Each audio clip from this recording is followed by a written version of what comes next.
Good day, everybody, and welcome to another edition of the Military and Foreign Affairs Network. I am your host, the voice of reason.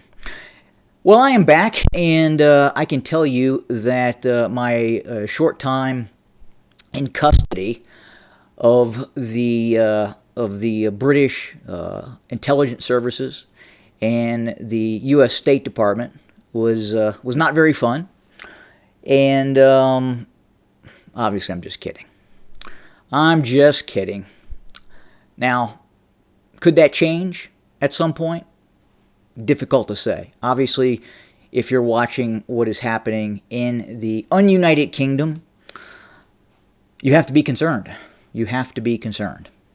Now, before I delve further into the ongoing patriotic war against tyranny in the ununited kingdom, I thought it prudent that we need to talk about what's happening in the war, the ongoing war between the Russian Federation and the Ukraine. Now, we are seeing a lot of media coverage that is taking place about the Ukrainian expedition into the Kursk region. Now, as you can see here on the map, depending on what map you're looking at, the map will show variances in terms of how much territory the Ukrainians have been able to take control over. And we're going to go over to here, we're going to hit the deep state map. And this is a fairly interesting, because this usually is updated a little more than some of the other maps. And let me go back up here to Kursk. And you can see here, at least on this map, they haven't updated it, or the Ukrainians are not in control of Sudzha. Now, the Ukrainians claim they've taken Sudzha. Will they maintain control of that town? Difficult to say. Probably not. If we go over to, let's see, the Rondelli Foundation. Thank you, Mr. George Soros, for bringing us this map. This, obviously, is a little bit different as well. So you be the judge. You can monitor what is happening on the ground through various reports as well. But I'm going to go back to this map here. Now, I always like to return to military history. Military history is very important because you can see military engagements, battles, the why certain nation states do the things they do in regards to war. Now, there are three battles, there are three operations in history that I want to discuss briefly that remind me of what now is happening in the Kursk region. Now, the first battle, and we're going to go back all the way to 1863, the summer of 1863, and we're going to go to Gettysburg, Pennsylvania. Now, the Confederacy under Robert E. Lee launched an invasion into western Pennsylvania. It was centered on the town of Gettysburg. The intent of the Confederate Army was to move north, enter Pennsylvania through western Maryland, and then pivot east from Gettysburg towards what some people believe could have been Philadelphia, if they would have been successful in the battles around Gettysburg. So why did the South launch this very risky operation and invade the North?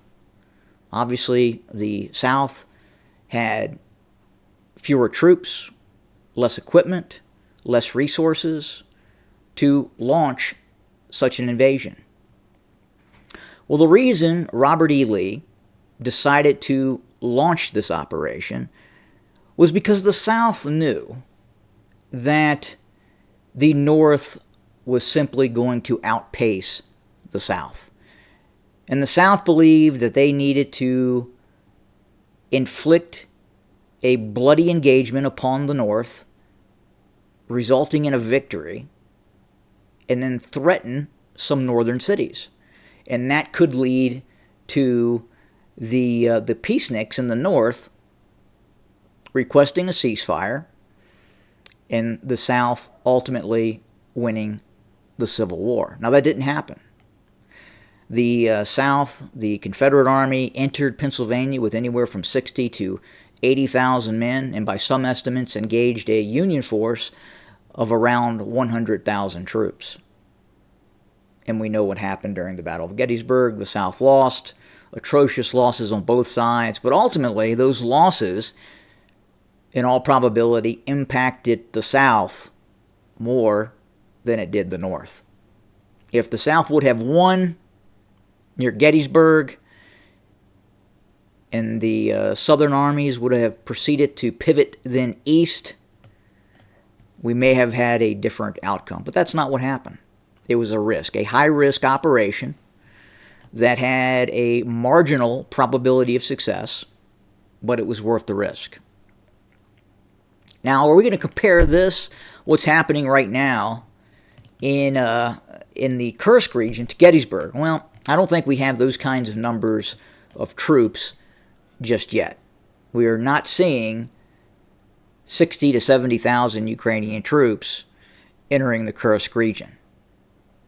So I would have to go back to, is this a media play? Is this designed to distract attention from what is happening in the south, in the southern part of Ukraine, Donetsk, northwest of Avdiivka, other areas, New York?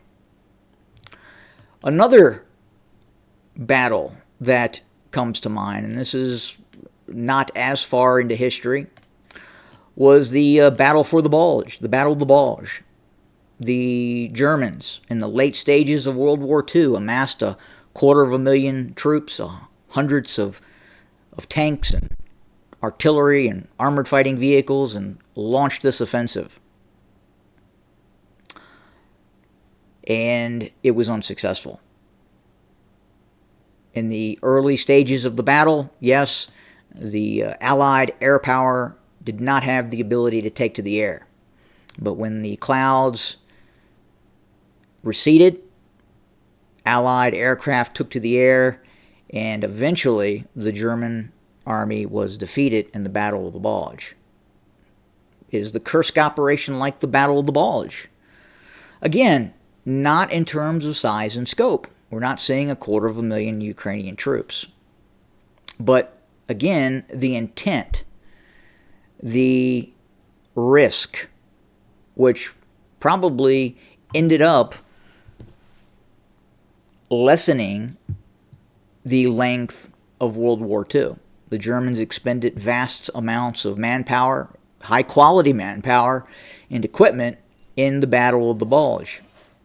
Now, again, as we look back at the Battle of Gettysburg, same thing. The South expended large amounts of equipment and manpower launching its invasion into Gettysburg. And that would have probably, if the South had not done that, would have extended the war. Now look, we can argue about Robert E. Lee's tactics. Some see Robert E. Lee as this great general. Now, the reality is he led the South into some very bloody battles that cost the South a great deal of manpower. And another general, a more defensive-minded general, maybe the outcome would have been a little bit different. It's difficult to say. Now, finally, what I think this operation into Kursk really mirrors is the Iraqi operation during the 1991 Gulf War, in which Iraq invaded Kuwait. During the air campaign, towards the end of the air campaign, Iraq launched a ground operation, a multi-battalion ground operation, towards the city of Khafji. A lot of people aren't even aware of this battle, that even took place. But indeed, Iraqi forces, several thousand Iraqi forces with hundreds of tanks and armored infantry fighting vehicles, launched a ground operation towards Khafji. They actually took control of the city of Khafji. The battle was actually bigger than what was reported at the time by the mainstream media in the West during the 1991 Gulf War. The Iraqis, pardon me, I just need to check one thing here. All right, we're good. The Iraqis wanted to bring about a early ground war. Invading and seizing control of Khafji, they thought that they could create conditions on the ground where U.S. forces would have to engage Iraqi forces on the ground, and Western forces, U.S.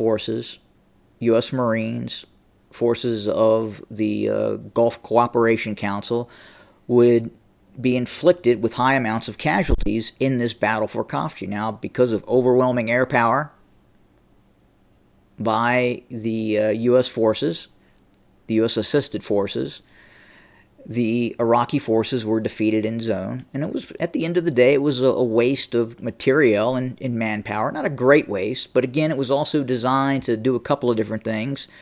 Create conditions on the ground where there was actual fighting and there would be losses on the part of U.S. forces, which there were. There were losses by the United Arab Emirates. I believe Qatar also had forces on the ground. But it was unsuccessful. But it did, and it gained a little bit of media attention. Not much. It was largely suppressed in terms of just how the size and the scope of the battle. That Iraqi forces were able to cross into Saudi Arabia and seize control of a moderately sized border town. But nonetheless, it occurred. Now that is what this reminds me of. What is happening right now in Kursk. Look, I don't believe at the end of the day the Ukrainians believe that they are going to continue northeast and seize control of Kursk. That's highly unlikely. But let's say they did. Let's say they proceed to the outskirts of Kursk. What then? What do they do then? What is the mission of these Ukrainian forces? Are they attempting to take control of the Kursk region? Or are they attempting to create a media narrative that is designed to distract attention from what is taking place in the south? Now look, Russian forces are not withdrawing troops from some of these areas where they are on the offensive. We're not seeing that. Now we are seeing Russian forces possibly moving elements of the 810th Naval Infantry Brigade that are deployed in Crimea. Those forces, or elements of those forces, may have been redeployed to the Kursk region to engage Ukrainian forces. But by and large, the Russians are not pulling large amounts of troops from these other areas where the war is taking place.